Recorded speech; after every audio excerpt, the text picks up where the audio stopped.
Magandang umaga po sa ating lahat.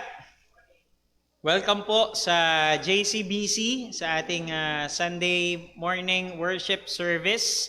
Sa mga kasama po natin dito sa church at maging kasama po natin dito sa live.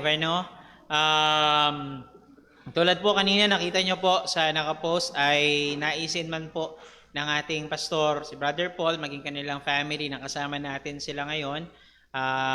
Yun nga lang ay minarapat nila na hindi na muna dahil baka makahawa kung sakali, dahil meron pa rin sila whole family na ubot-sipon, kaya isama po natin sila patuloy sa kanilang panalangin. But we praise God na nakauwi na sila na hospital. Si Timmy pinagaling ng Panginoon at narito na po sila simula kahapon, kung tama, hapon sila dumating dito sa church. So we thank the Lord para sa bagay na yan. So patuloy nating isilang isama sa panalangin. Maging ilan pa nating mga kapatiran na dumaraan sa karamdaman, ilang mga suliranin ay isama rin po natin sila sa panalangin. Kaya actually maganda yung short break natin, nakaka-fellowship, nakapagkwentuhan, napagkamustahan, kahit pa paano na pwede mong malaman yung mga kanya-kanyang mga pinagdadaanan. At minsan sa prayer time din, actually sa every Friday, so at least something na pwede mo ipanalangin sa iyong kapatid sa Panginoon. Meron po tayong mga bago tayo doon sa announcements, meron tayong mga magdiriwang ng kanilang mga araw ng kapanganakan, mga birthday nila. Sa November 30, si Brother Junjun. Ayan, si Brother Junjun ay magdiriwang po ng kanyang birthday. At sa December 1 ay si Arky Baron, December 1. Ayan. Sa December 2 naman ay si Gideon Virayo. Ayan, magse-celebrate po ng kanyang birthday. Maging si Diancel Cobol. Diancel Cobol. Ayan. So, we praise God. Nawa ay prayer request namin ay makatikim kami ng handa ninyo. Yan po ang prayer request namin. Ayan. Okay. This coming, patuloy po natin ipanalangin. Kahapon po ay narito ang mga young people natin, naglinis po sila. Akalain nyo yun, naglinis sila. Nag-ayos po sila rito sa church. Nilinis nila yung marami rito sa church. Mag-uwi ay talagang pagod na pagod. Yung dalawang pinsan ko, pagod na pagod eh. Oh, parang maraming ginawa talaga. Bakit po? Dahil sa darating na Sabado, December 3, a youth conference na. Ayan po, Living for Glory. So patuloy po natin yung panalangin. Hindi pa tapos, mamaya ay may mga ipiprepare pa, aayusin pa yung mga kabataan natin. Even sa mga darating na mga araw, may mga gagawin pang ilang mga preparations. Ipanalangin po natin yung youth conference na ito, yung katagumpayan ng Panginoon, yung paggabay ng Panginoon, pangunguna, maging doon sa pangangaral. At syempre yung mga kabataan po natin, maging yung mga dadalong, iba pang mga kabataan ay hamunin ng Panginoon. Na lalong painitin, palalimin yung kanilang pag-ibig sa ating Diyos. At meron po tayong listahan dyan, nariyan po sa may unahan, sa may gitna. Listahan po yan ng mga nais po na makapaglingkod dito sa December 3. So, kahit hindi po kayo young people, even sa mga adults natin, sa mga couples natin, kung gusto niyo po na mag-minister dito sa December 3, welcome po kayo. Welcome kayo. Nariyan po yung listahan. Isa rin po sa mga reasons kung bakit po kailangan nating ipalista kasi para alam po namin yung ipiprepare na pagkain sa inyo. Ayan, sa may pagkain naman po, para sa mga makakatuwang natin dito na mag-minister. Malaki pong bagay yan. To tell you honestly, malaking bagay kung makakatuwang po namin kayo dahil syempre marami ring mga busy rin yung mga youth natin sa ilang mga part sa program natin. So malaking bagay kung makakatuwang po namin kayo rito sa darating na Sabado. So nariyan po yung listahan natin kung gusto nyo po na na makatulong dito. And syempre, malaking bagay din po yung inyong panalangin para sa amin, yung katagumpayan ng Panginoon. At this coming December 11 naman, sa December 11 ay magkakaroon po tayo sa morning ng ating evangelistic Sunday. Ano? So, we encourage everyone na mag-invite ng mga kamag-anak natin, mga mahal natin sa buhay, kaklase, kaibigan, katrabaho. Ano? Invite natin sila na makarating sa church para makarinig sila ng salita ng Diyos. Ano? So, we will be giving out yung mga invitations. Ipiprint po natin yan mamaya para makapagbigay po sa inyo ng mga invitations na maibibigay nyo po sa mga prospects ninyo ng mga bisita. Ano? So, dalhin po natin sila dito sa church. Hopefully, and Lord willing, gamitin ng Panginoon yung pangangaral ng Ebanghelyo para sila'y makakilala sa Panginoon. Tulad nga ng lesson natin kanina sa Sunday School, yung pangangaral ng salita ng Diyos, ang kaparaanan na gagamitin ng Diyos para maligtas ang isang tao sa kanyang kasalanan. So, nawa ay take natin yung opportunity na yon, na sila'y makarinig ng Ebanghelyo. At sa hapon naman po ay yung ating Christmas or year-end fellowship. Ayan. So, kung maaalala nyo, yung mga kasama natin dito last year, napakasaya. Napakasaya. Nung naging fellowship. So, mangyayari po yun, potluck tayo nun. Una, potluck tayo. So, magdadala tayo ng mga pagkain na may share natin sa bawat isa. Marami naman yan kung sakali. Huwag kayong mahiya kung sakaling kayo daw. Ito lang yung madala ko maliit. Okay lang kasi marami naman tayo rito. Marami tayo rito. Sabi ko sa inyo, nung naalala ko noon, nung nagpotluck minsan talagang dami kong samot-saring ulam. Samot-saring ulam sa aking pinggan. Masasarap yung luto ng mga kapatid natin dito. Matitikman nyo lalo yan pagdating ng potluck. And ang start po natin yan ay 5 p.m. Ang usual po na oras natin ay 6 p.m.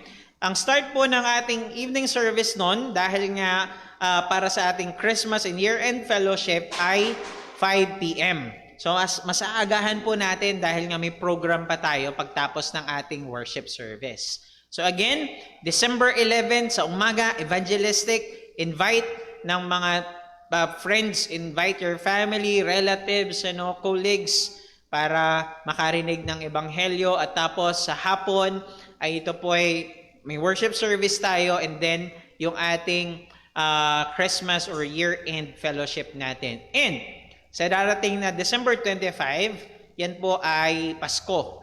At yung araw po ng Christmas ay papatak ng linggo. Yes, ito po ay isang okasyon na tayo mga Pilipino ay pinagdiriwang, pero kailangan din po nating paalalahanan na hindi lamang tayo Pilipino nagdiriwang ng ganitong mga okasyon, tayo rin po ay mga mananampalataya. Ang papatak po ang December 25 sa araw ng linggo, kaya yan po ay araw ng Panginoon. It is the Lord's Day. So, gawin natin yung ating lubos na makakaya na narito tayo nung araw na yun. Bagamat marahil ay puyat tayo sa Noche Buena ng 24 na gabi, pero let's make sure, let's do our best na narito tayo sa araw ng Panginoon para sambahin ang ating Panginoon. And of course, yung ating services every week. Wednesdays, yung ating Bible study through online. Yan po, through online.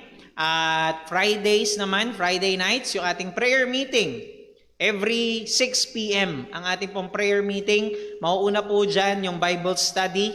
6 p.m. Tapos 7 p.m. ay isasend lang po namin yung link. But still, we encourage everyone as much as possible na magkakasama. Dahil again, iyan po talaga ang disenyo ng Panginoon. Yung physical gathering.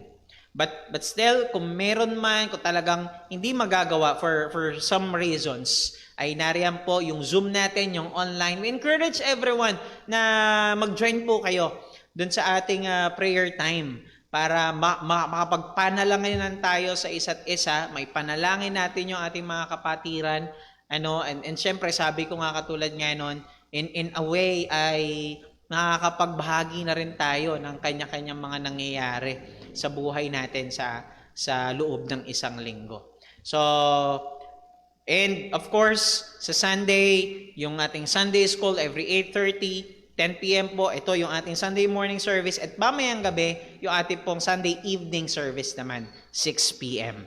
Make sure po natin, gawin natin yung ating lubos na makakaya na makadalo sa bawat pagtitipon na meron po yung ating iglesia. I believe yun na lamang naman yung ating mga announcements. Ngayon po ay tumungo na tayo sa ating pagsamba. Bago tayo sumamba sa Panginoon, tayo po muna ay manalangin at kausapin ang ating Ama na nasa langit.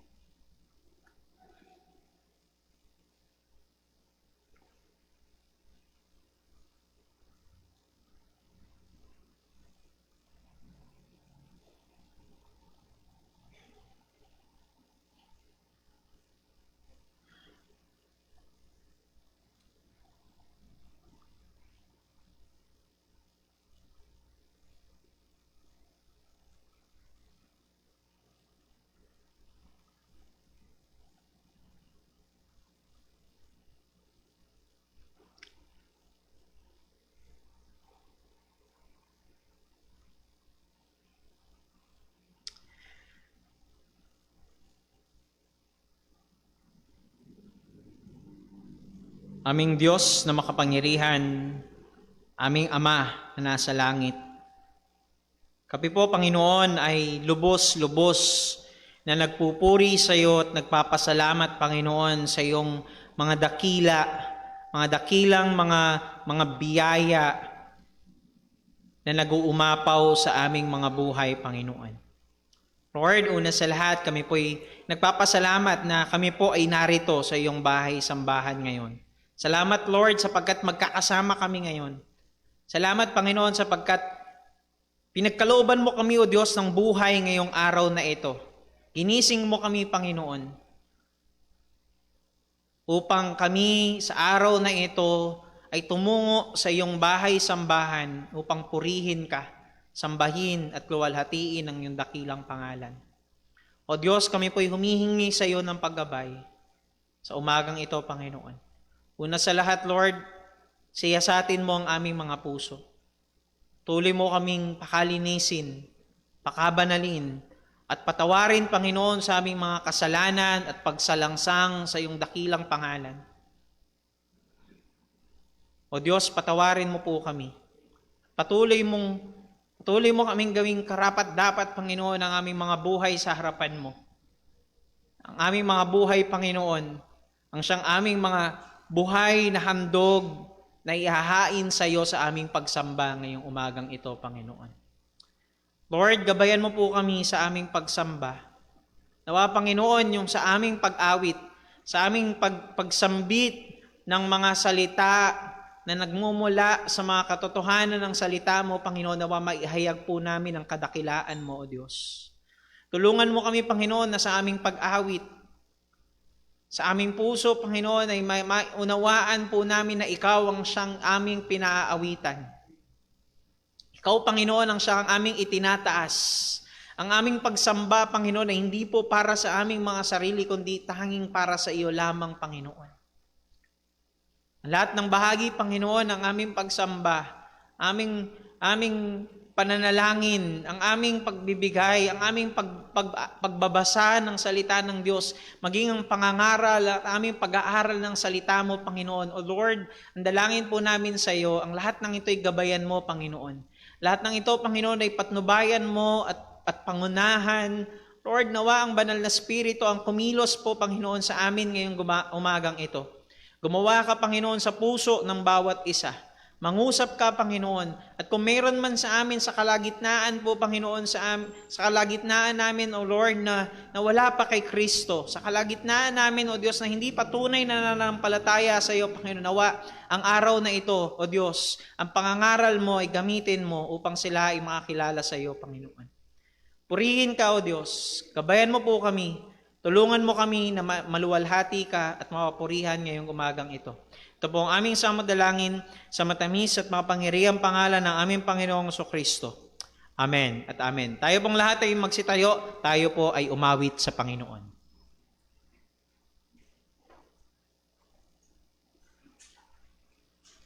Magandang umaga po sa ating lahat. Tayo po ay umawit sa Panginoon. Awitin po natin, I will sing the wondrous story.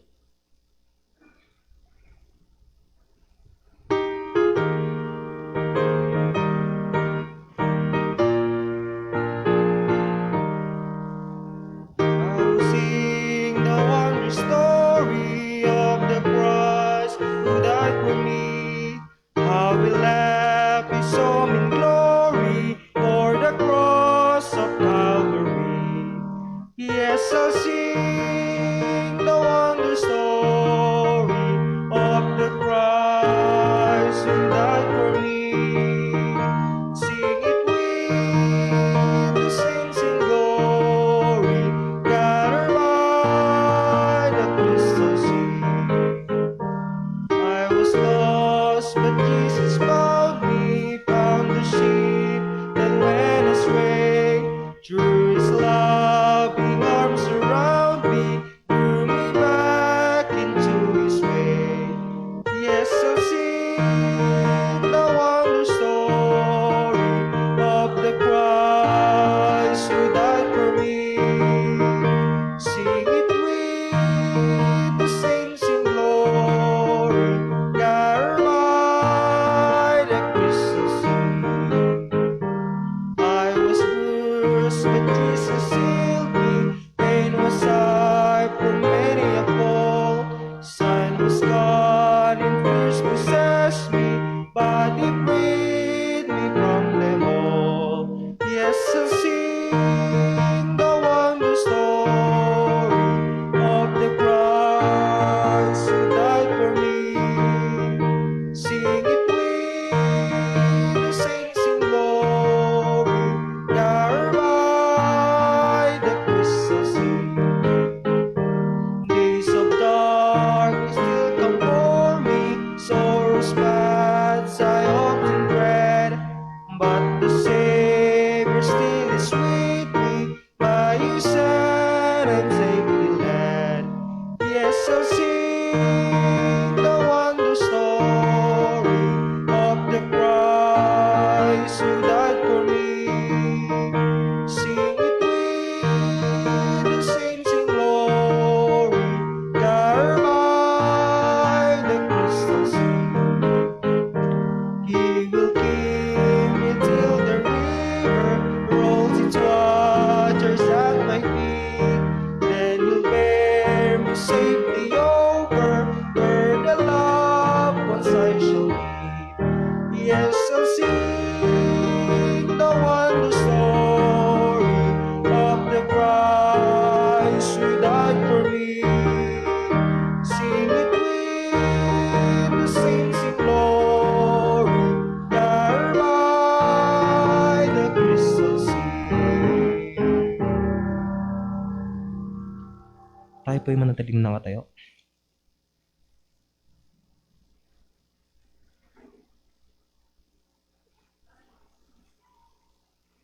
Magandang umaga po mga kapatid, purihin ng Panginoon para po sa pagbasa ng kanyang mga banal na salita. Sa umagang ito, magmumula po sa Aklat ng Mga Gawa, chapter 5, verses 24 hanggang 32.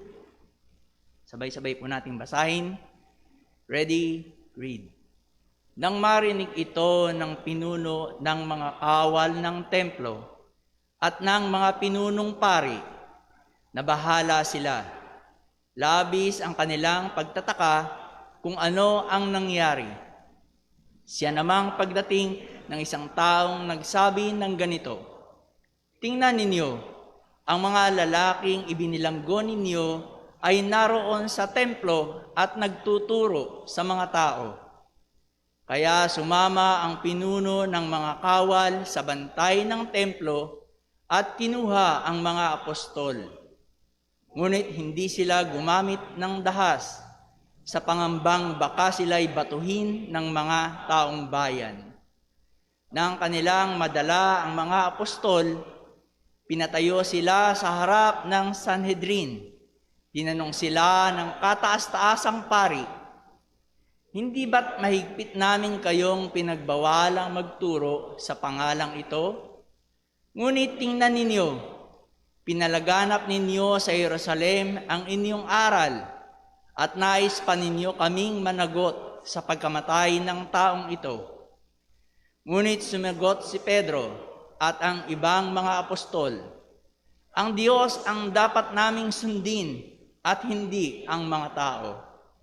Ang Diyos ng ating mga ninuno ang nagbangon kay Jesus na inyong pinatay nang bitayin ninyo siya sa punong kahoy. Itinaas siya ng Diyos sa kanyang kanang kamay bilang tagapanguna at tagapagligtas upang bigyan ng pagkakataong magsisi ang Israel at mapatawad ang mga kasalanan. Saksi kami sa mga sinasabi namin ito. Gayon din ang banal na Espiritu na ipinagkaloob ng Diyos sa mga sumusunod sa Kanya. Pagpalain ng Panginoon ang pagkabasa ng Kanyang mga salita, tayo po'y sumandaling manalangin. Ama namin Diyos, Panginoon namin sa langit, Diyos na lumalang ng lahat ng bagay, pinupuri ka namin, sinasamba ka namin, O Panginoon. Pinasasalamatan ka namin minsan pa, O Diyos, sapagkat sa umagang ito, Ama, muli mo kaming pinagkalooban ng buhay at lakas at isa pang pagkakataon, Panginoon, na sa dakong ito, kami ay isasamba sa iyo sa Espiritu at katotohanan. Salamat, O Diyos, sa iyong mga salita na patuloy na naipapangaral sa dakong ito. Salamat, O Diyos, sa nagdaang gawain, Panginoon, sa Sunday School, O Diyos. At nawa ito'y patuloy na pumukaw, magturo sa aming mga damdamin, O Panginoon, upang Ikaw, Panginoon, ay lubos naming makilala at ang iyong mga salita ay patuloy na manguna sa aming mga buhay. Kung paano, Panginoon, kami iyong tinawag, nawa, O Diyos, ang buhay na ipinagkaloob mo sa amin at mga nalalabi pa sa aming buhay ay magamit, Panginoon, para sa ikaluluwalhati ng iyong banal na pangalan.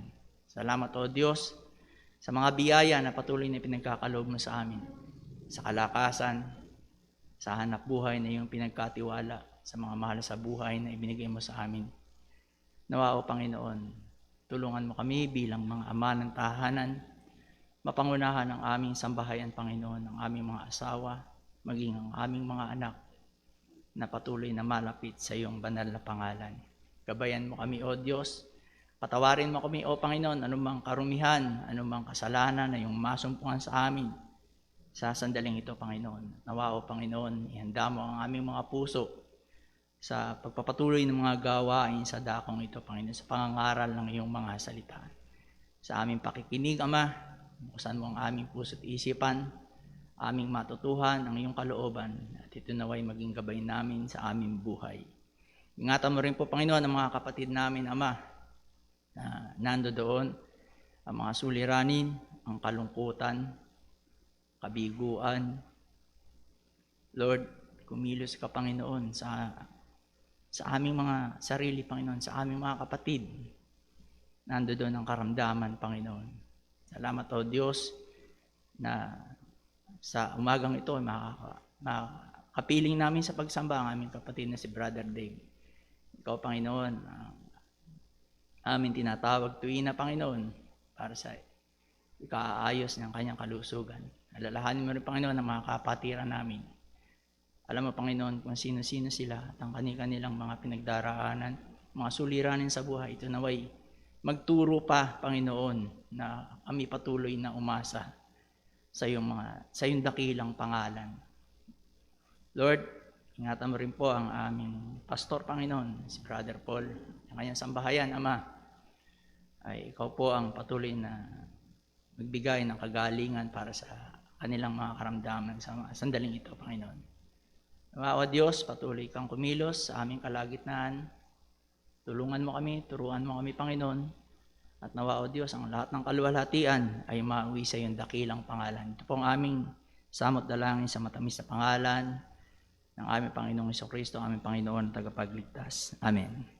Ari na po tayo magsiupo.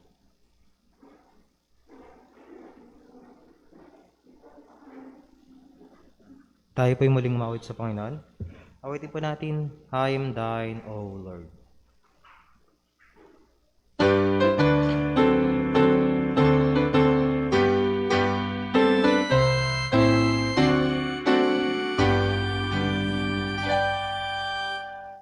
I am thine, O Lord, I have heard thy voice, and told thy love to me. But I long to rise in the arms of faith and be closer drawn to thee. Draw me nearer, near, blessed Lord, to the cross where thou hast died. Draw me near, near, blessed Lord, to thy precious bleeding Son. Consecrate me now to thy service, Lord, by the power of grace divine. Let my soul look up in the steadfast soul, and my will be lost in thine. Draw me nearer, blessed Lord, to the cross where thou hast died. Draw me nearer, blessed Lord, to the precious living Son. Oh, the pure delight of a single Lord, that before thy throne I stand. When I kneel in prayer and believe, my God, I give you the splendid bread. Draw me nearer, blessed Lord, to the cross where thou hast died. Draw me nearer, blessed Lord, to thy precious bleeding Son. There are depths of love that I cannot know till I cross that narrow sea. There's a heights of joy that I may not reach till I rest in peace with thee. Draw me nearer, blessed Lord, to the cross where thou hast died. Draw me nearer, blessed Lord, to thy precious bleeding Son. Tayo po'y magsitayong lahat para po sa ating pagkakaloob.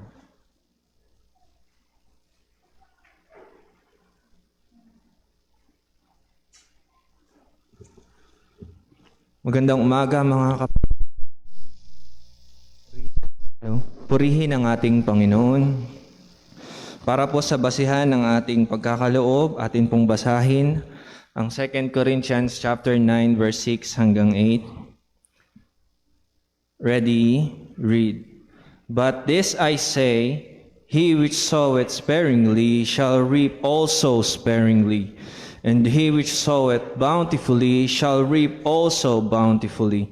Every man according as he purposeth in his heart, so let him give, not grudgingly or of necessity, for God loveth a cheerful giver.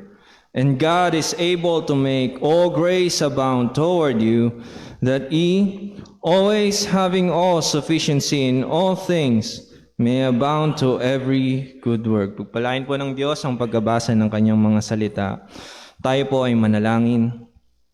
O aming Ama sa langit, aming Diyos na makapangyarihan sa lahat, kami nagpupuri at patuloy na nagpapasalamat, dinadakila ang iyong dakilang pangalan, Panginoon, sa umagang ito. Maraming salamat po, Diyos, sa mga katotohanan na kami ay iniligtas mo sa pamamagitan ng pangangaral ng iyong mga salita. Maraming salamat, Panginoon, na nakarating sa amin ang Ebanghelyo. At kung di dahil sa iyo kami ay mapupugnaw, Panginoon. At maraming salamat po sa katotohanan ito. Maraming salamat, Panginoon, na hindi mo lang kami niligtas, kami ay patuloy mo pa rin pinapakain ng iyong mga salita sa araw-araw, Panginoon. At nawa, O Diyos, kami magpatuloy sa mga gantong mabubuting gawain para sa aming spiritual na buhay.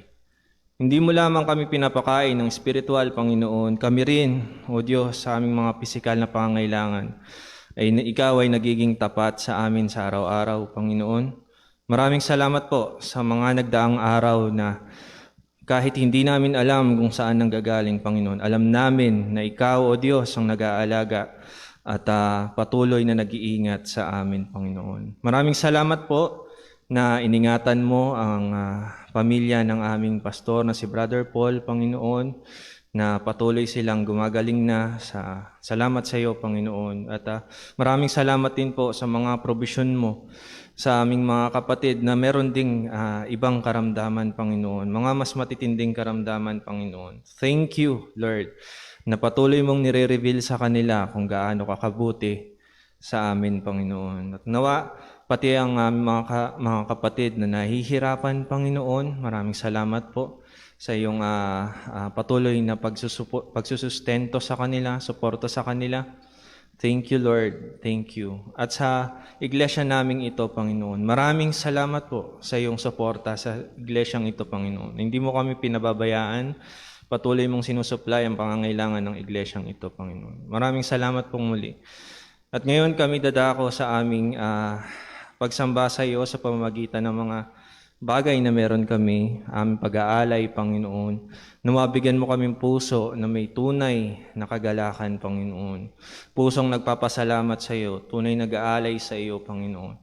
Puso na nagsasamba ng tunay sa iyo, Panginoon. Maraming salamat po sa mga bagay na meron kami. Nawa maibalik namin ito sa iyo, Panginoon. Dahil ikaw, O Diyos, ay karapat-dapat lamang. Sa mga susunod pa naming mga gawain, O Diyos, pagpalain mo ang pangangaral ng iyong mga salita. Nawa kami makikinig, Panginoon, pagpalain mo rin ang aming puso't isipan na maunawaan namin ang iyong mga salita, Panginoon. Pagpalain mo ang magdadala ng iyong mga salita, si Brother Daryl, Panginoon. Bigyan mo siya ng wisdom and power, O Lord, sa kanyang pangaral mamaya. At nawa, O Diyos, ang lahat ng ito ay mauwi sa iyong kapurihan ng iyong dakilang pangalan. Ingatan mo ang bawat isa. Maraming salamat po. Ito ay aming samot dalangin sa matamis na pangalan ng aming Panginoong Hesus. Amen.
Muli ay magandang umaga po sa ating lahat.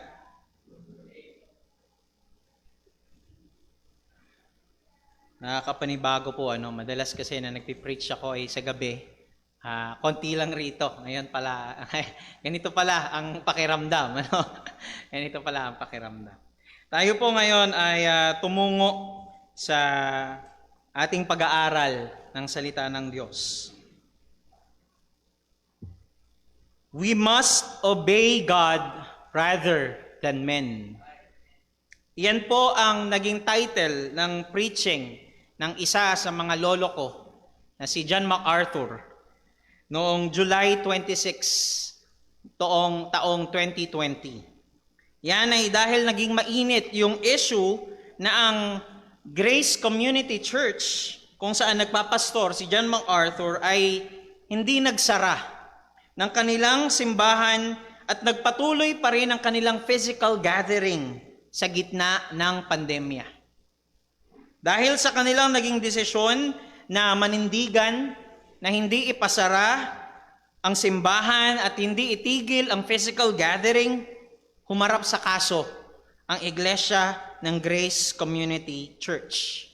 Ngunit sabi ni John MacArthur, the church is essential. It's not just essential, it's the only hope of eternal life for doomed sinners. Ang iglesia ay mahalaga. Hindi lamang ito mahalaga, ito ang tanging pag-asa ng buhay na walang hanggan para sa mga makasalanang patungo sa kapahamakan. Dahil sa kanilang pagtindig na mahalaga ang iglesia at ang pagtitipon ng mga mananampalataya, kinaluguran ito ng Diyos at binigyan sila ng katagumpayan. Noong September 1, year 2021, na ipanalo ng Grace Community Church ang kaso at sila pa ngayon ay tatanggap ng settlement value galing sa State of California na nagkakahalaga ng $800,000. Sa atin pong pag-aaral ngayong umagang ito, makikita natin kung paanong tinindigan ni Apostol Pedro at ng iba pang mga apostol ang katotohanan ng salita ng Diyos nung sila'y humarap sa isang matinding pag-uusig. Again, we ought to obey God rather than men. Tayo pong lahat ay tumayo, atin pong basahin ang atin pong talata ngayong umagang ito. Muli ay basahin po natin sa Acts chapter 5, verses 24 hanggang verse number 32. Hayaan nyo na lamang po na ako ang bumasa at sundan nyo na lamang po ako at babasahin ko po ito sa English version. Acts chapter 5, verses 24 hanggang 32, ang sabi po ng salita ng Diyos ay ito. Now, when the high priest and the captain of the temple and the chief priests heard these things, they doubted of them whereunto this would grow. Then came one and told them, saying, Behold, the men whom ye put in prison are standing in the temple and teaching the people. Then went the captain with the officers and brought them without violence, for they feared the people, lest they should have been stoned. And when they had brought them, they set them before the council, and the high priest asked them, saying, Did we not straitly command you that ye should not teach in this name? And behold, ye have filled Jerusalem with your doctrine, and intend to bring this man's blood upon us. Then Peter and the other apostles answered and said, We ought to obey God rather than men. The God of our fathers raised up Jesus, whom ye slew and hanged on a tree. Him hath God exalted with his right hand to be a prince and a savior, for to give repentance to Israel and forgiveness of sins. And we are witnesses of these things, and so is also the Holy Ghost, whom God hath given to them that obey Him. Tayo po'y sumaglit na manalangin at humingi ng paggabay sa Panginoon. O Diyos naming dakila, aming Ama na makapangyarihan sa lahat, kami po, Panginoon, ay patuloy na nagpupuri sa iyo at sinasamba ka namin, Panginoon, ngayong umagang ito.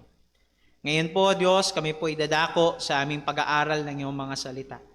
Kami po, Panginoon, ay humihingi ng patnubay mo, Panginoon. Gamitin mo, Lord, ang iyong lingkod bilang tagapahayag ng iyong mga salita. Ngunit kami, Panginoon, ay nakaasa sa iyo na ikaw, Panginoon, ang siyang magtuturo po, Panginoon, sa amin. Ikaw, Panginoon, ang mangungusap sa aming mga puso't isipan. Gabayan mo po kami, Panginoon, patnubayan. Lord, tulungan mo po kami na makita at maunawaan ng mga katotohanan ng iyong mga salita. At gamitin mo ito, Lord, para lalong lumalim ang aming pag-ibig sa iyo. Upang kami, Panginoon, ay lalong hamunin mo na lumakad sa kabanalan at katuwiran mo, Panginoon, at mabuhay kami para sa kaluwalhatian mo, Diyos. Purihin ka, Panginoon. Ito po ang aming samot dalangin sa matamis at mapangyarihang pangalan ng aming Panginoong Jesucristo. Amen at amen. Maaari na po kayo magsiupo. Ang mensahe po natin ngayong umagang ito ay ay ito.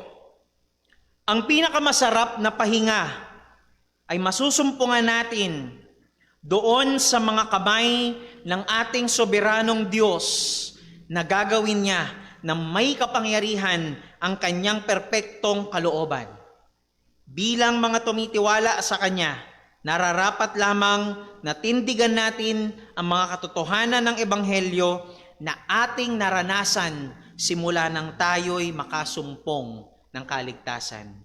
Magkaroon lamang po tayo ng short recap. Actually po, ito pong Book of Acts ay ating pong series na pinag-aaralan every Sunday evening. At minarapat ko po na ito po ang ipangaral ngayong umagang ito para masundan natin, makita natin yung konteksto bago tayo makarating dito sa ating mga talata na pag-aaralan. Makita po natin saan ito nanggaling. Puntahan po natin, balik tayo muna sa kabilang chapter, Acts chapter 4, verses 32 hanggang 35. Dito po sa mga talata na ito sa Acts chapter 4, makikita po natin na nagpakita ng pagkakaisa ng puso yung mga mananampalataya. Nagpakita sila ng unity sa kanilang puso. At yan po ay sa pamagitan ng pagtutulungan sa pangangailangan ng isa't isa. Ano pong ginawa nila para maipakita ito? Ang ginawa nila, yung mga mayayamang mga Kristiyano, nagbenta ng kanilang mga ari-arian. Upang para tulungan yung mga Kristiyanong nangangailangan. At ano po nangyari sa mga sumunod na talata? Sa chapter 4 verses 36 hanggang chapter 5 verse number 11, nagbigay ng dalawang halimbawa. Si Luke. Well, nakita po natin na ang nagsulat ng Book of Acts ay si Luke.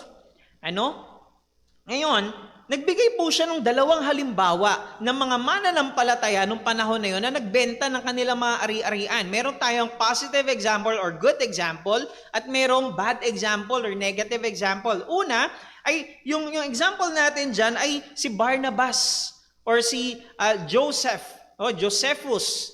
O tinatawag nila na Barnabas, the son of encouragement. Bakit? Dahil nagbenta siya ng kanyang ari-arian. He was the good example. Now, nagkaroon ng bad example pagdating ng chapter 5, verse number 1 hanggang verse number 11. Sino yon? Ito po yung mag-asawa na sina Ananias at Safira. Ito po yung mag-asawa na yon. Well, anong nangyari? Anong ginawa nitong mag-asawa na to? Nakita po natin na itong mag-asawang Ananias at Safira, nagkasundo sila na ibenta yung kanilang ari-arian. Katulad ng ibang mga mananampalataya. So, nagkasundo sila, pero ang problema, napagkasunduan din nila na itabi yung ilan sa napagbentahan. Napagkasunduan nila, wag nating ibigay ng buo.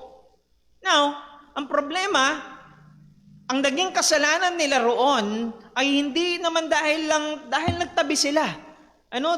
Hindi nila binigay ng buo. Kundi ang naging punto roon ay dahil nung tinanong sila ni Apostol Pedro, una, si Ananias, nagtanong si Apostol Pedro, ito na ba yung lahat? Ang sabi ni Ananias, oo, yan na nga. Nagsinungaling sila laban sa Diyos. At nung dumating yung asawang babae si Safira, hindi niya alam na namatay na yung asawa niya, tinanong ni Apostol Pedro si Safira, ito na ba yung lahat? Sumagot din si Safira, ayan na nga.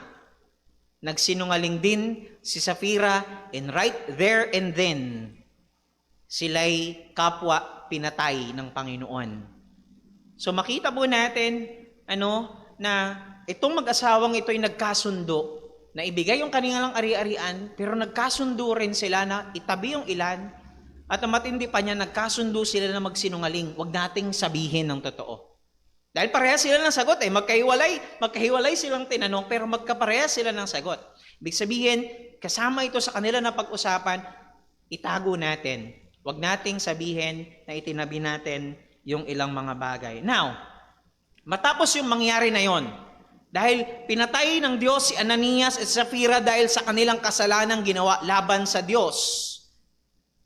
Sa verses 12 to 16, makikita po natin na dahil sa pangyayaring ito, na nung yung mag-asawa nga pinatay ng Diyos, ang nangyari, kumalat yung pagkatakot sa mga tao.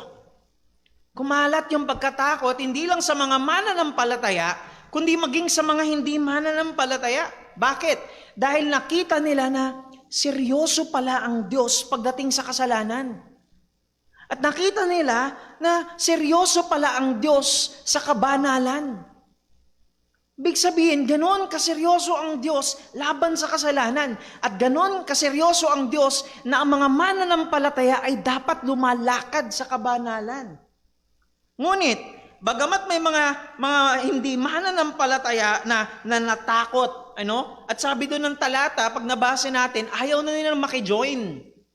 Ayaw na namin dyan sa mga mananampalataya. Yes, naniniwala kami sa Diyos ninyo, pero ayaw na namin dyan. Kasi ganyan pala. Dahil seryoso pala ang Diyos ninyo sa kasalanan at seryoso sa kabanalan. Pero bagamat may mga ganoon na mga hindi mananampalataya, hindi po ito naging hadlang sa paglaganap ng ebanghelyo.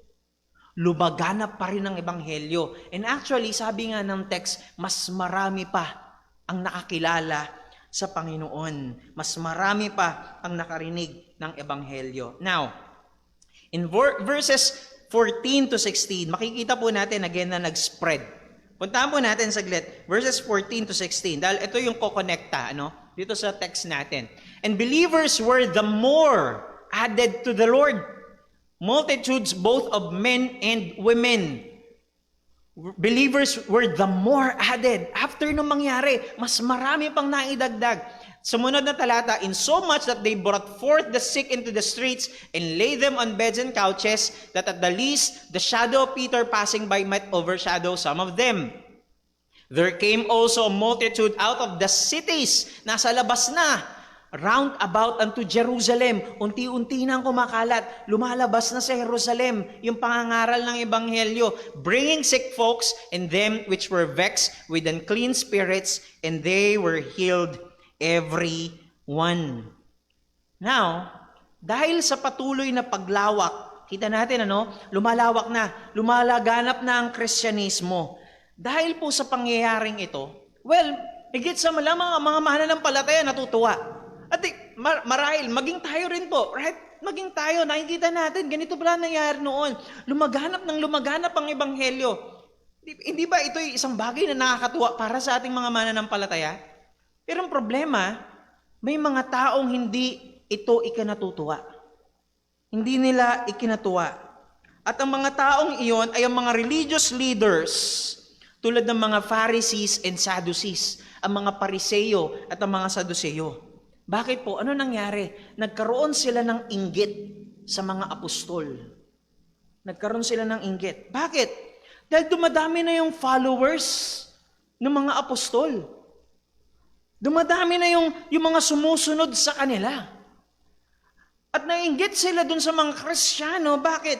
Dahil pangalan ni Jesus yung ipinapangaral nila.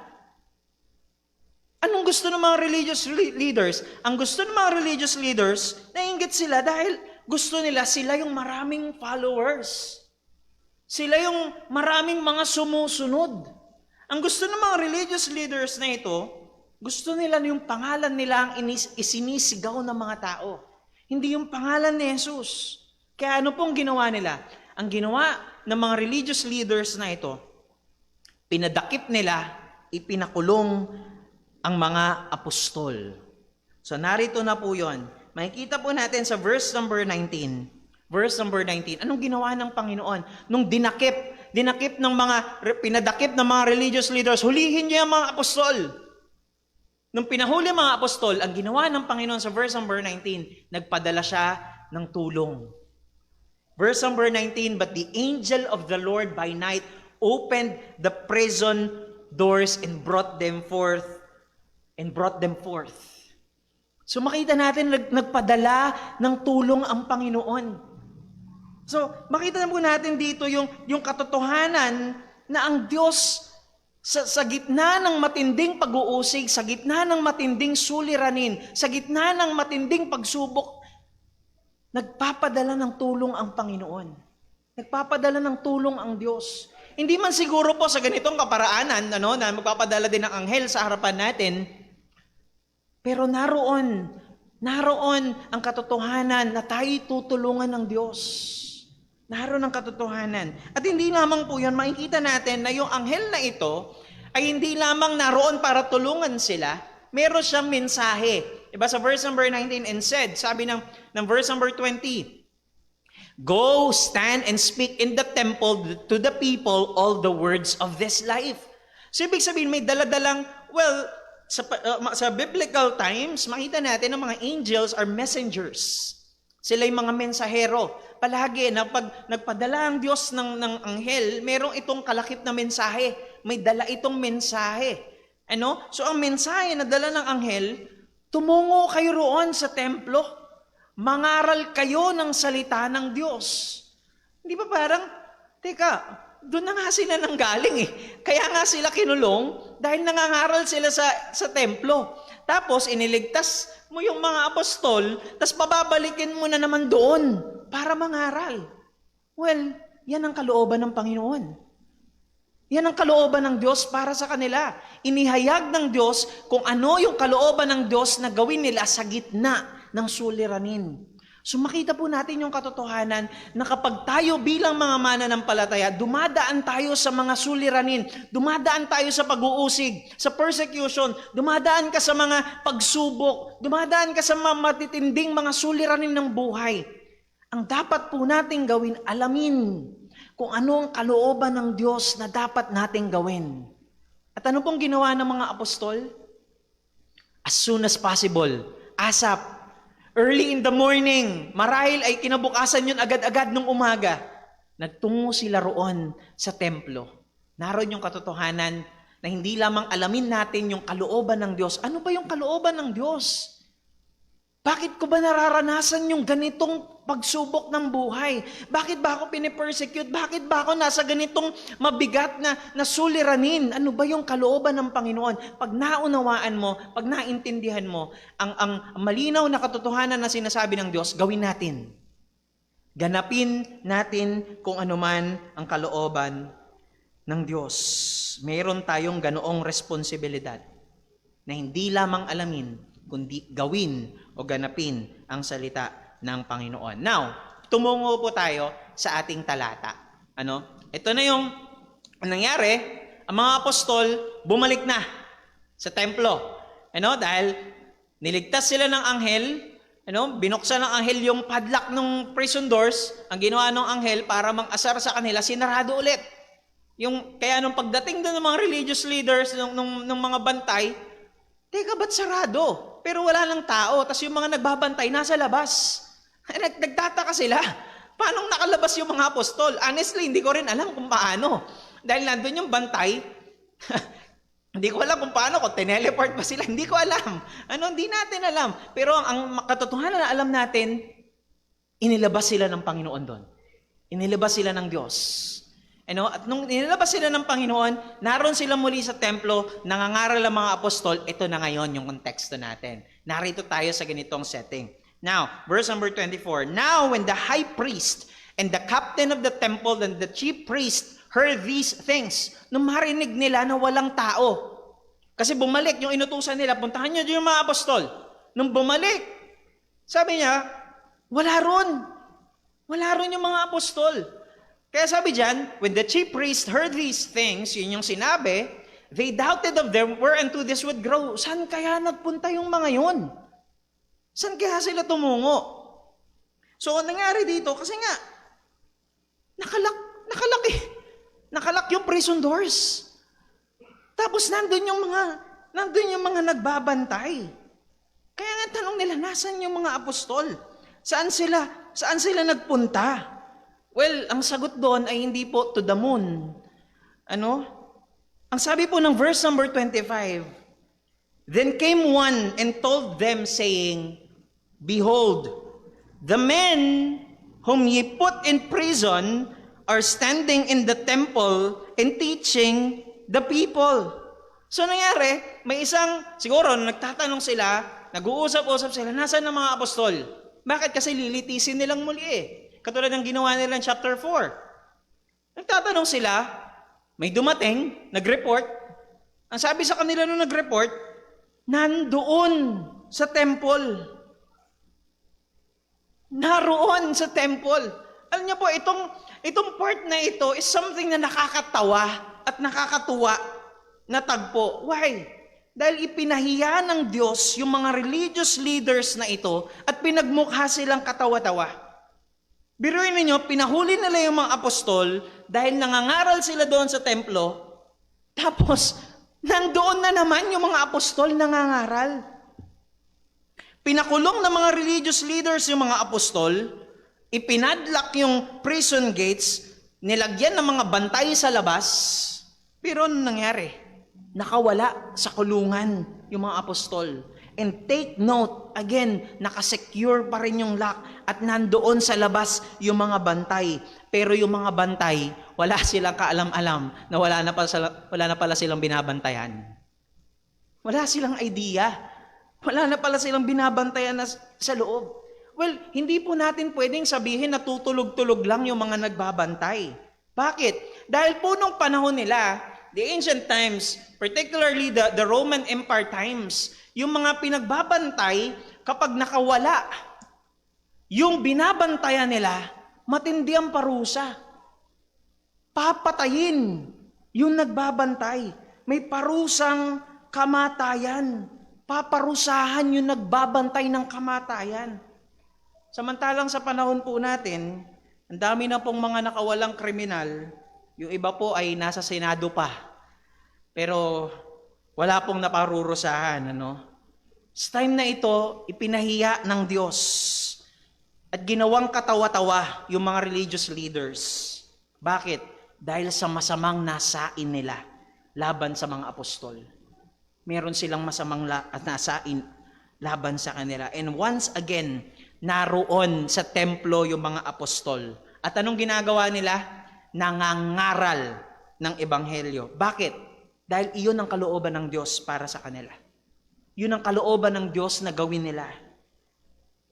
Well, mga kapatid, walang matibay, walang pinakamatibay na padlock or pinakamahusay na prison guard na kayang pumigil sa Diyos na ganapin o gawin ang kalooban niya. Walang kayang pumigil sa Diyos. Kalooban ng Diyos na muli niyang dalhin sa templo ang mga apostol. Bakit? Dahil may mga taong dapat makarinig ng ebanghelyo. May mga tao na nais iligtas ng Diyos. At anuman po ang kalooban ng Diyos na maganap, pangyayarihin ito ng Diyos. Walang makapipigil sa Kanya. Bakit? Sapagkat Siya ang Diyos na soberano. Hindi ba't comfort ito sa ating mga mananampalataya? Hindi ba't comfort sa ating mga mananampalataya na yung Diyos nating sinasampalatayanan ay Diyos na soberano? Sang-ayon sa perpektong kalooban ng Diyos, kung kalooban ng Diyos na alisin Kanya doon sa mabigat na suliranin na pinagdadaanan natin ngayon, sang-ayon sa perpektong kalooban niya, aalisin Kanya. Kung kalooban ng Diyos na magbigay ng kagalingan sa mga karamdaman na nararanasan natin, kung kalooban ng Diyos na magdulot siya ng kagalingan, hindi yan dahil malakas yung pananampalataya natin sa Kanya, kundi dahil ang Diyos ay makapangyarihan.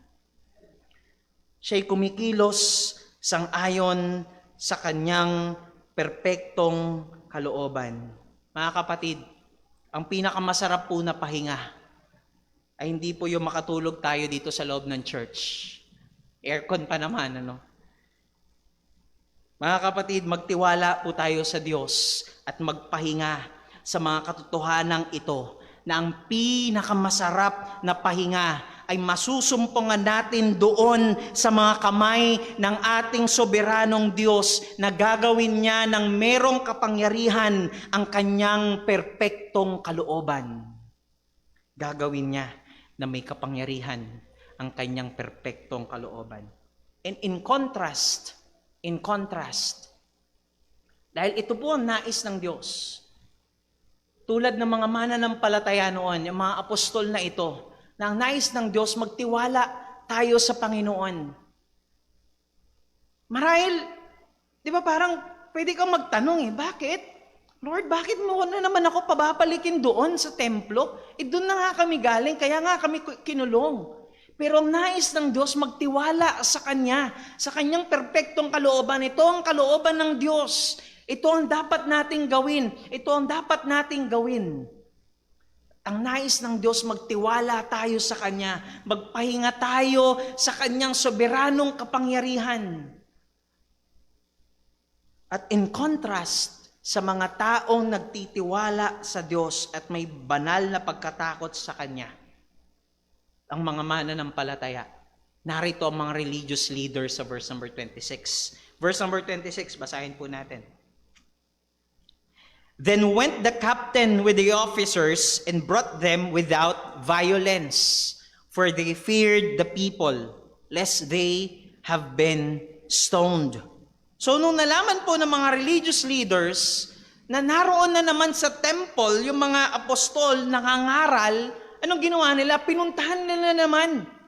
At ang ginawa nila ulit, pinahuli nila yung mga apostol. Pero ang sabi ng verse number 26, ito ang sabi ng verse number 26, sabi diyan, and brought them without violence. Kumbaga, peaceful. Yung ginawa nila na pagdakip. Doon sa mga apostol. Bakit? Dahil marami yung followers ng mga apostol. Ang sabi ng verse number 28, saying, did we not straightly command you that ye should teach in this name? And behold, ye have failed. Verse number 28, and behold, ye have failed Jerusalem with your doctrine. So, ibig sabihin, marami ng mga tao yung nakarinig ng ebanghelyo.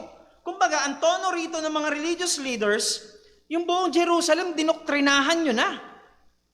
So, ibig sabihin, aware yung mga religious leaders na marami na talaga yung mga followers ng mga apostol. Or yung marami na talaga, or lumalawak na yung Kristyanismo. And so, ang sabi ng verse number 26, balik po tayo doon. Then when the captain of the officers and brought them without violence, for they feared the people, lest they should have been stoned. Ganun na lang yung pagkatakot nila sa tao. Why? Dahil during the Roman Empire, ang naglalagay po sa pwesto sa mga religious leaders na ito ay ang Rome. Dahil under sila ng Roman Empire So magtatalaga kung sino yung mga nariyan sa religious leaders na yan ay yung Rome. Now, kapag yung mga tao nag-revolt, nagwala, nag-people power yung mga tao, walang magagawa ang Rome para mapanatili ang peace, mapanatili ang kapayapaan. Ang gagawin ng Rome, tatanggalin yung mga nakaupo doon, papalitan. So ang ginawa nila, peaceful yung kanilang pagdakip doon sa mga apostol. And actually, sabi pa nga ng text, hindi lang basta doon sa mga Roman authorities sila natatakot, kundi sa mga tao mismo. Bakit? Sa dami nun, pag binagbabato sila nun, sigurado, patay sila. Makikita po natin dito yung contrast, yung kabaligtaran. Bakit? Dahil yung nangyaring pagliligtas ng Diyos sa mga apostol ay panawagan po ng Diyos na tumiwala tayo sa Kanya. Na magtiwala tayo sa Panginoon. Pero itong mga religious leaders in contrast, yung kanilang mga mata ay nakatuon hindi sa Diyos, kundi sa tao. Ang talaga pong concern nila ay hindi malugod ang Diyos, kundi malugod ang mga tao. Hindi para ma-please ang Panginoon, kundi ma-please ang mga tao. Ang talagang concern nila, yung posisyon nila. Bakit? Kasi baka tanggalin sila doon Ang talagang concern nila, yung kapangyarihan, hindi naman talaga yung katotohanan. Diba?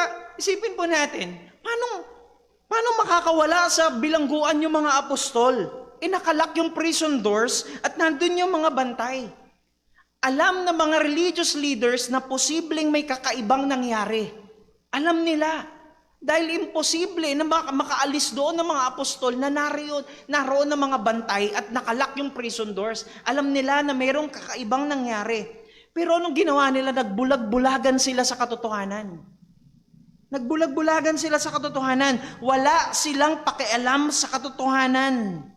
Maaring naisip nila na merong milagrong nangyari, may kakaibang nangyari, pero wala silang pakialam sa katotohanan. Actually, later on nga sa talata, lilitisin nila mga apostol, pero never once nilang binrot up, paano kayong nakaalis dun? Never. Wala kayong makikita doon sa mga susunod na talata na tinanong ng mga apostol, tumakas nga kayo paano kayo nakatakas? Wala.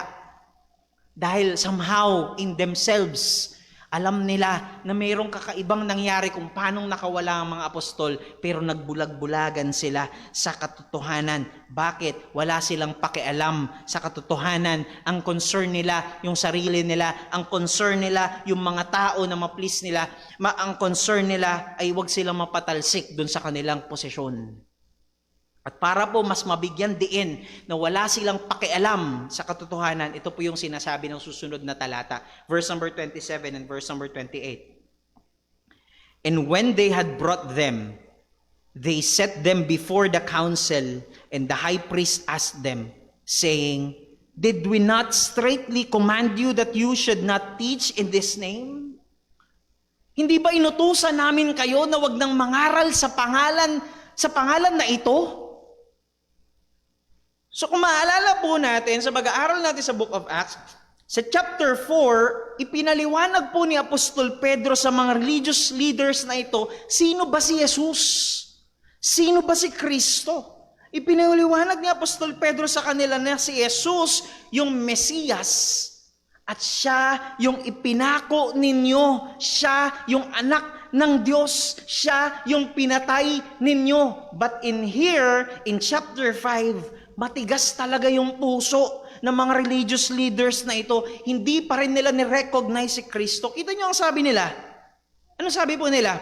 Saying, did we not straitly command you that ye should not teach in this name? Hindi man lamang nila mabanggit yung pangalan mismo ni Jesus. Why? Dahil hindi nila nire-recognize si Jesus at wala silang ganoong respeto sa Kanya. Wala silang pakialam. Kahit pahalos nasa harapan na nila yung katotohanan na si Jesus nga talaga yung Kristo, si Jesus nga talaga yung anak ng Diyos at ang pinangakong Mesiyas, wala silang pakialam sa katotohanan. At ano po pong sabi ng talata? And behold, ye have filled Jerusalem with your doctrine. Ano po yung doctrine na ito na sinasabi nila? Makita natin sa pag-aaral ng mga nakaraan sa Book of Acts, this is the doctrine of resurrection or muling pagkabuhay. Alam niyo po, wala silang pakialam sa katotohanan. Samantalang ang totoo, alam nila. Somehow, alam nila na muling nabuhay si Kristo. Di ba kaya nga sa Matthew chapter 28, hindi na po natin pupuntahan, pero ang ginawa ng mga religious leaders nito sa Matthew 28, nanuhol sila. Sinuhulan nila yung mga nagbabantay. Di ba may nagbabantay doon sa puntod ng Panginoong Kristo, doon sa graveyard?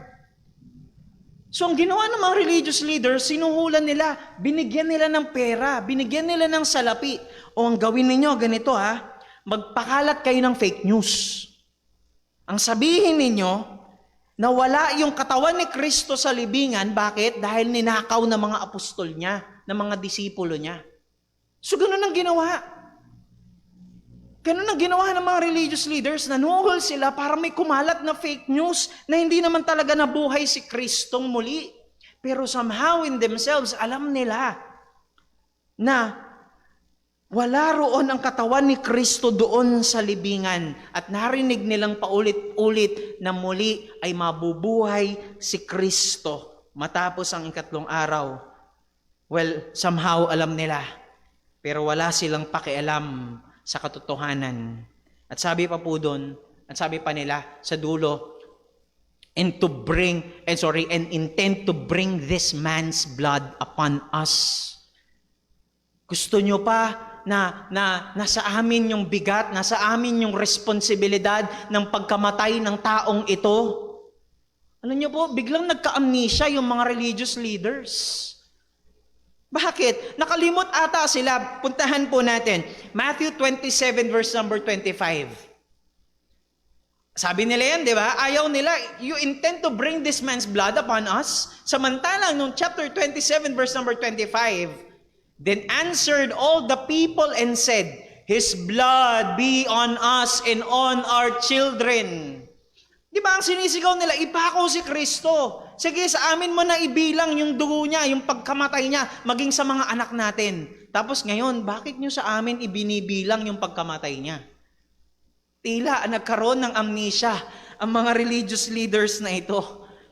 Again, sila yung siyang responsable sa pagpapatay kay Kristo, pero ayaw nilang tanggapin yung katotohanan. Wala silang pakialam sa katotohanan dahil ang main concern nila ay hindi naman malugod ang Diyos. Ang main concern nila, malugod yung mga tao sa paligid.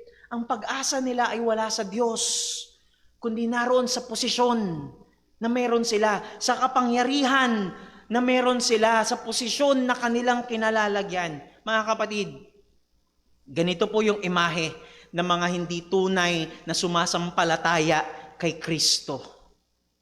Bagamat maaring nalaman na nila, bagamat maaring narinig na nila yung katotohanan ng salita ng Diyos, ang katotohanan ng Ebanghelyo, wala silang pakialam sa katotohanan at hindi nila ito nais tanggapin.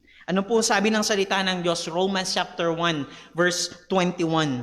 Romans chapter 1, verse number 21. Ang sabi po ng salita ng Diyos, because that when they knew God, they glorified Him not as God, neither were thankful, but became vain in their imaginations, and their foolish heart was darkened. Bagamat, sabi dun sa talata ng Romans 1:21, bagamat alam nila, because that when they knew God, bagamat alam nila na merong Diyos, take note, alam nila na merong Diyos. So again, tignan po natin, hindi totoo yung tinuturo ng sanglibutan na by default daw po. I don't know, naka-encounter na kayo nito. By default, mga atheist daw tayo nung pinanganak. Hindi daw tayo naniniwala sa Diyos. Pagkatapos daw, nung lumaki tayo, binulag tayo ng mga relihiyon. No. Ang katotohanan na sinasabi ng salita ng Diyos, by default, alam natin na mayroong Diyos. Simula pagkapanganak pa lang yung sanggol, alam niya na hindi siya, alam niya na hindi siya lalabas doon kung walang Diyos. By default, we know na mayroong Diyos.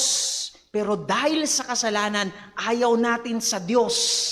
Romans chapter 8, the carnal mind is enmity with God. Galit tayo sa Diyos, namumuhi tayo sa Diyos.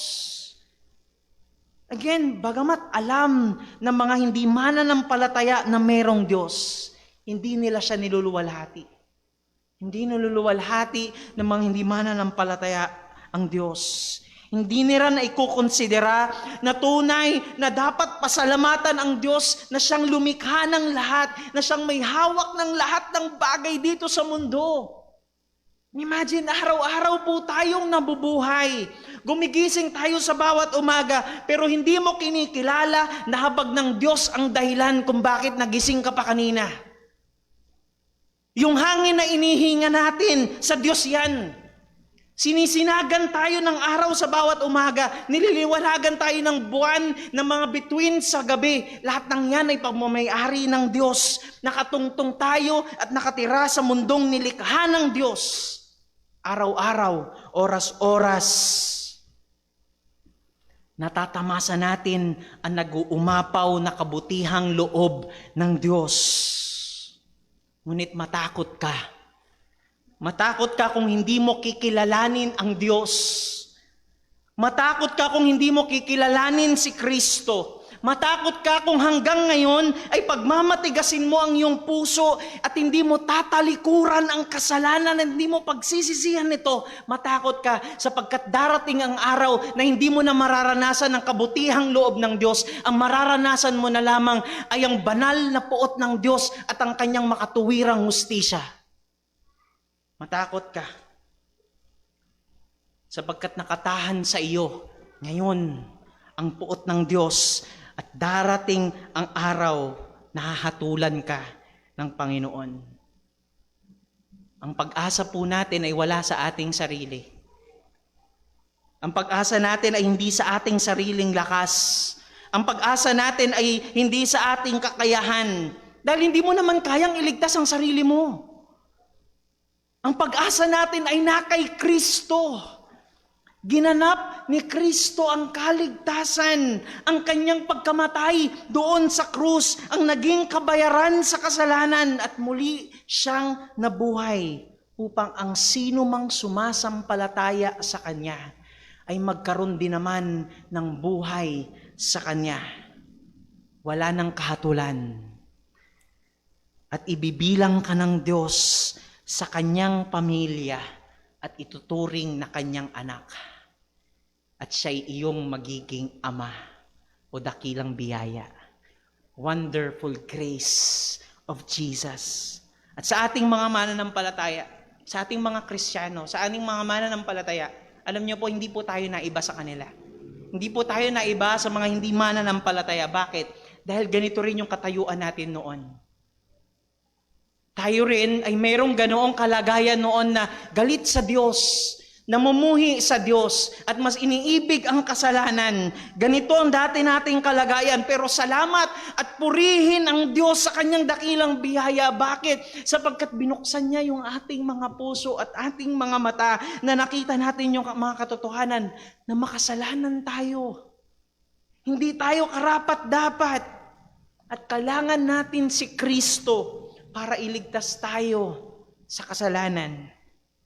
At bilang nauunawaan natin ngayon yung mga katotohanan ito, anong dapat nating gawin? Anong dapat nating gawin bilang mga mananampalataya? Verse number 29. Verse number 29, Acts chapter 5. Then Peter and the other apostles answered and said, "We ought to obey God rather than men." Anong kailangan natin gawin? Tindigan ang katotohanan. Tindigan ang katotohanan ng salita ng Diyos. Tindigan ang katotohanan ng Ebanghelyo. Ang sabi po ni John Calvin, sabi niya rito, we should obey rulers, but not when they contradict God. Therefore, if a father, being not content with his own estate, do essay to take from God the chief honor of a father, is nothing else but a man. Kung isang ama natin dito sa lupa ay kukunin niya ang honor na dapat nasa Diyos, siya'y tao lang. Siya'y tao lang. At sabi pa niya, if a king or a ruler or a magistrate do become so lofty that he diminisheth the honor and authority of God, he is but a man. He is but a man. Kung ang hari, o lagay natin sa konteksto natin, presidente, yung mga political leaders natin, when they contradict God, they are but a man. Tao lang sila. Sabi pa niya, we must also think thus. We must also thus think of pastors.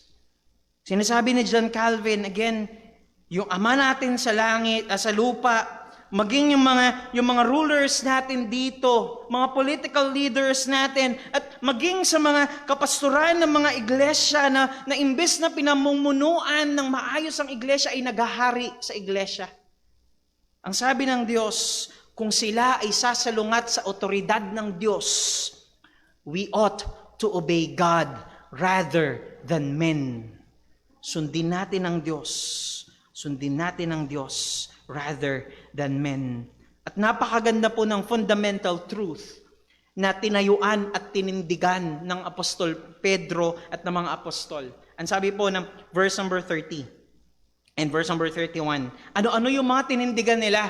Ano-ano yung mga katotohanan na ito na tinayuan nila?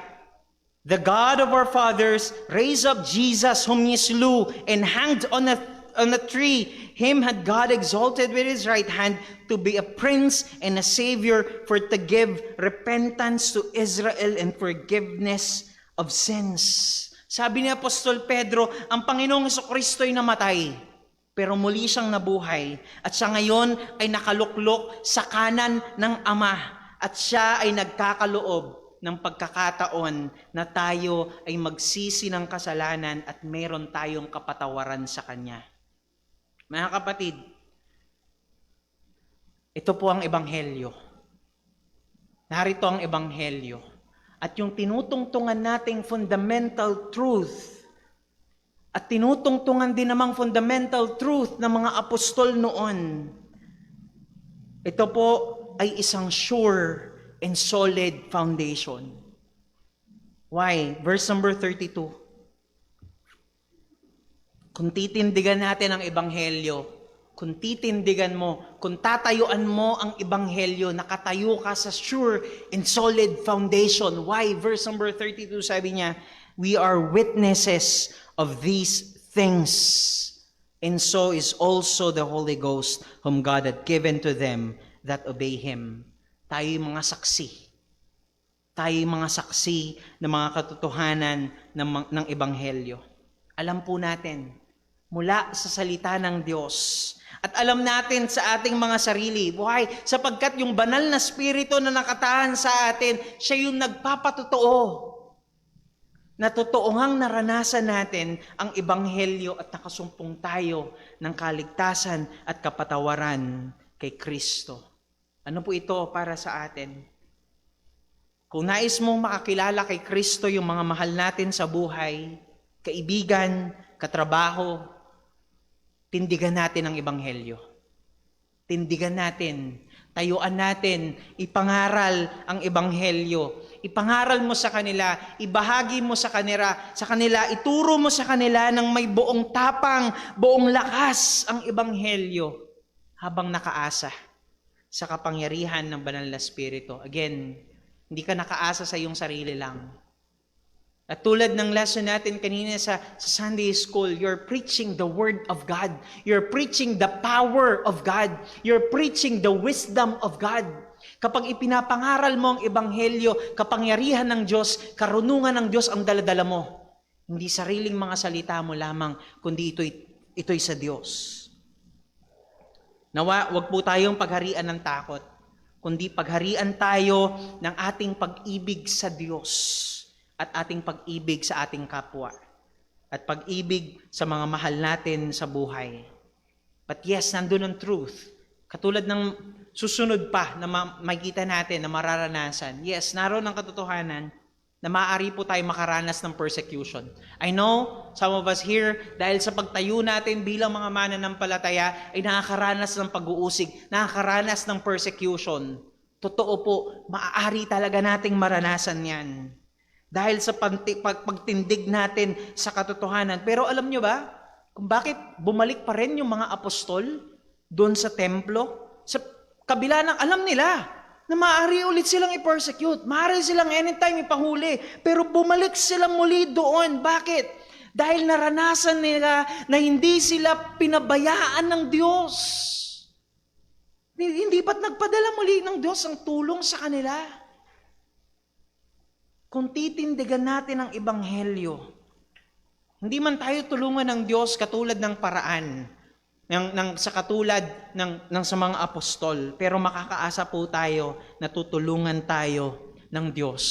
Sabi nga ng isang theologian na si Bert Parsons, your battle may not end tomorrow, but neither will God's sustaining grace.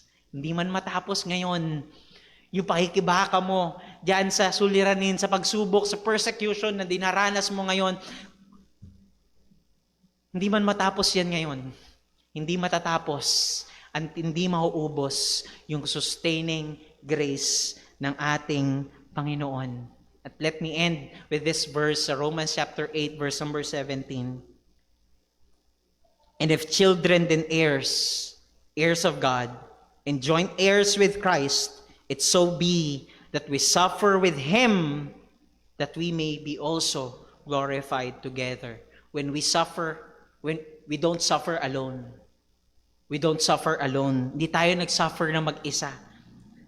When we suffer with Christ. And we will all be glorified together with Him. Tayo po'y manalangin. O Diyos naming dakila, aming Ama na makapangyarihan sa lahat, salamat po Panginoon sa iyo sa mga dakilang katotohanan ng iyong mga salita.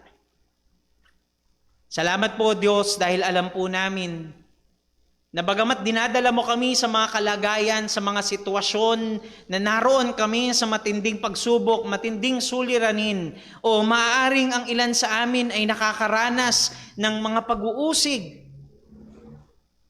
Lord, alam po namin na kailanman na hindi mo po kami pababayaan. Alam namin, Panginoon, na kailanman ay palaging naroon ang sustento sa amin ng iyong biyaya. Alam po namin, Panginoon, nagmula sa iyong mga salita, alam po namin ang katotohanan, pinangahawakan namin, Panginoon, ang mga katotohanan.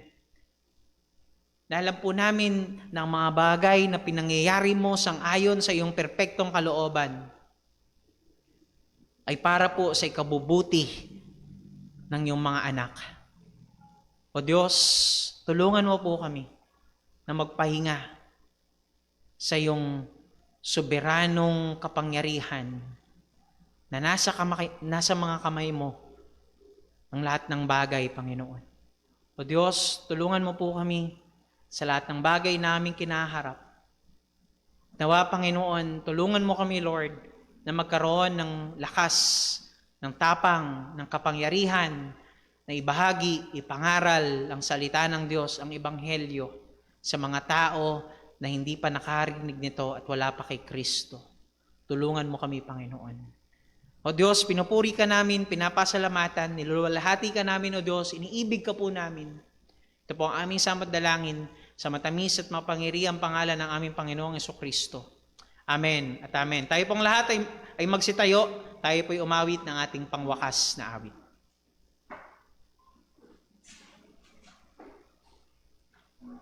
Tayo pa umawit sa Panginoon. Awitin po natin, Living for Jesus.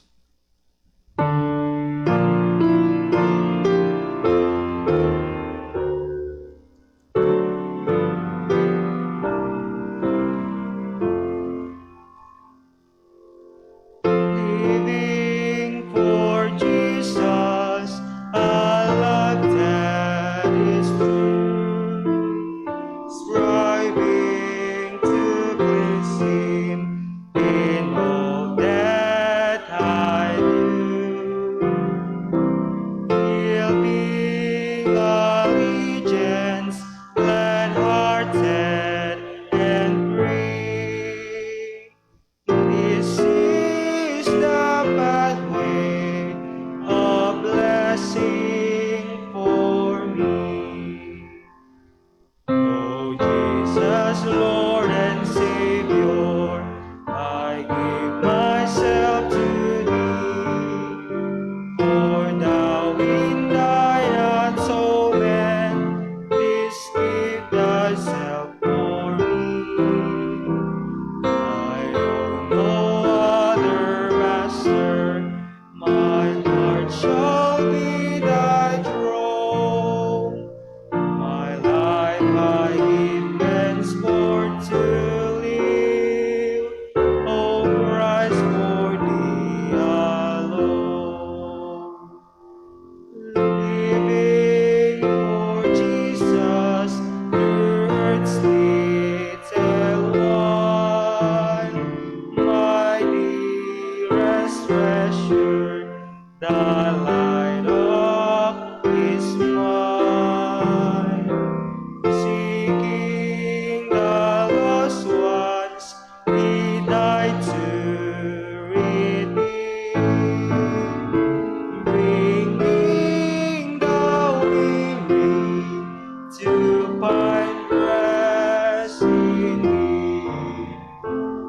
Oh Jesus, Lord and Savior, I give myself to Thee. For Thou in Thine atonement, this give Thyself for me.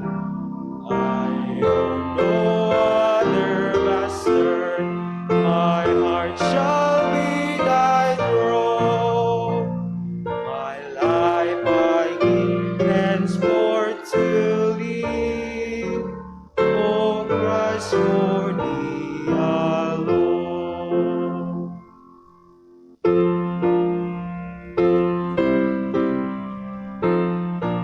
Nawa, mga kapatid, yung mga katotohanan ng salita ng Diyos na ating pong pinag-aralan ngayong umagang ito ay baunin natin at magamit natin sa ating paglakad sa kabanalan at katuwiran. Nawa magkaroon po tayo ng ganong tapang, ng ganong lakas ng loob dahil sigurado, solid and sure foundation yung ebanghelyo na ipapangaral natin. Nawa ay magkaroon tayo ng ganong lakas ng loob na ibahagi ang ebanghelyo. At nawa mga kapatid, ang pag-ibig ng ating Ama, ang biyaya ng ating Panginoong Hesukristo, at ang kapangyarihan ng banal na Espiritu ay sumaatin. Naway maging mga maalat tayong asin at nagliliwanag na ilaw at patuloy tayong mamuhay sa kapurihan ng Diyos at para sa Kanyang kalwalatian. Purihin po ang Diyos. We are dismissed.